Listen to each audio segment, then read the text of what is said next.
वो कर पाए, मैं उसी में लगा रहता हूँ। जैसे आप में से कोई शिक्षक बनना चाहता है, आप में से कोई पटवारी बनना चाहता है, आप में से कोई तहसीलदार बनना चाहता है, आप में से कोई बड़े पद पे जाना चाहता है, डिप्टी कलेक्टर बनना चाहता है, जो भी बनना चाहता है, तो वो आप नहीं सोच रहे होते, वो मैं सोच रहा होता हूँ आपके बिहाफ पे, कि मैं सोच रहा होता हूँ कि कैसे मैं आपको वहां तक पहुंचाऊं और किस तरह से आप वहां तक पहुंचे और नई फिर एक नया संचार, एक नई दुनिया में आप जाएंगे और वहां पर से फिर आपकी दिशा बदलेगी। और मैं इस तरह से जहां जहां पर आप पहुंचना चाहते हैं वहां वहां पर के लिए प्रयास करते रहता हूँ। और ये प्रयास नहीं, दो नहीं, तीन नहीं, चार नहीं, पांच नहीं, पिछले 10 साल से मैं लगातार कर रहा हूँ। और 10 साल पहले मैंने ये काम शुरू किया था। एक समय में मैं भी चाहता था कि जैसे सबकी उम्मीद रहती है कि डिपार्टमेंट में जाए, सरकारी नौकरी करें, ये सबकी उम्मीद रहती है और सबके माता पिता भी यही चाहते होते हैं। तो मैं आज से 10 साल पहले तो ये नहीं चाह रहा था, 10 साल पहले तो मैंने पढ़ाना चालू किया। आज से 12 साल पहले, 13 साल पहले मैंने तैयारी शुरू मैंने भी किया था। और इस पूरे रास्ते में बहुत सारे ऊंच नीच, upper dipper, low and down, ये है ना, डाउन एंड अप, ये सब सबकी लाइफ में चलते रहता है। तो कहीं ना कहीं मेरे जीवन में भी टर्निंग पॉइंट आया और फिर मैं इस दिशा में जाते जाते मेरी दिशा ही बदली और मेरे को लगा कि मेरे को अब दिशा ही देना है। हालांकि ये सोच बहुत पहले, जैसे पूछा जाता है स्कूलों में कि आप क्या बनना चाहते हैं, तो सबके दिमाग में कुछ रहता है कि कोई शिक्षक बनना चाहता है, कोई सबके दिमाग में कुछ ना कुछ रहता है।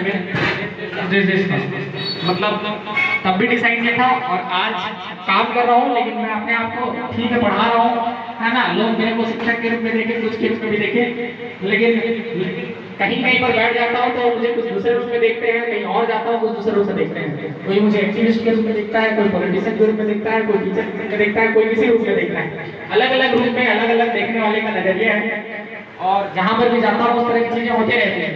तो मैं चाहता हूँ कि मैं जो भी करूँ वो इम्पैक्टफुल हो, है ना, प्रभावशील हो और समाज के सब तबके के तक पहुँचे।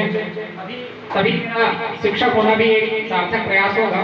अदरवाइज पढ़ाना और निकल जाना और आप समाज को संदेश ना दे पाओ, आपके माध्यम से भी कहीं ना कहीं एक संदेश देने का मौका मिलता है और ये बहुत बड़ी अपॉर्चुनिटी होती है कि आपके माध्यम से मैं संदेश देता हूँ।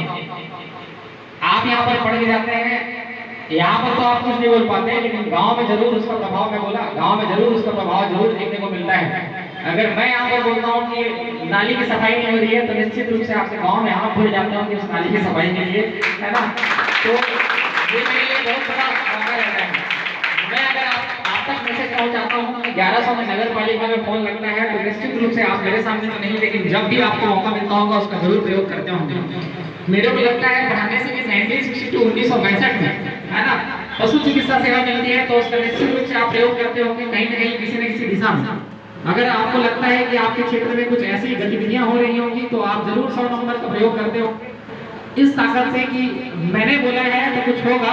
ये ताकत आपको भी मिलती होगी और मेरा पूरा प्रयास रहता है कि ये आपके अंदर संचार करूं, ये प्रभाव डालूं, क्योंकि जरूरी नहीं कि सार्थकता उसी में हो कि हम एक जगह पर पहुंच जाएं, एक नौकरी पर पहुंच जाएं। सार्थकता ये है कि एक सही व्यक्तित्व बन के आप अपने दिशा में, अपनी जगह में, है ना, जहाँ पर जो प्रभाव को फैलाएं।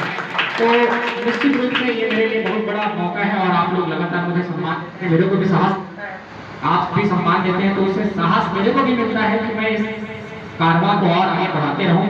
और इसी कारवां में आगे चलते चलते, मैंने पहले भी कहा था कि हमने एनजीओ की शुरुआत की, जैसे उन्होंने कहा गोविंदम जय जय गोविंदम, तो गोविंदम फाउंडेशन तो बना ही है। बस इस गोविंदम फाउंडेशन को एक बार फिर से, है ना, हवा भरूंगा और फिर से नई ऊंचाई पर पहुंचाने का प्रयास करूंगा। 10 साल तक मैंने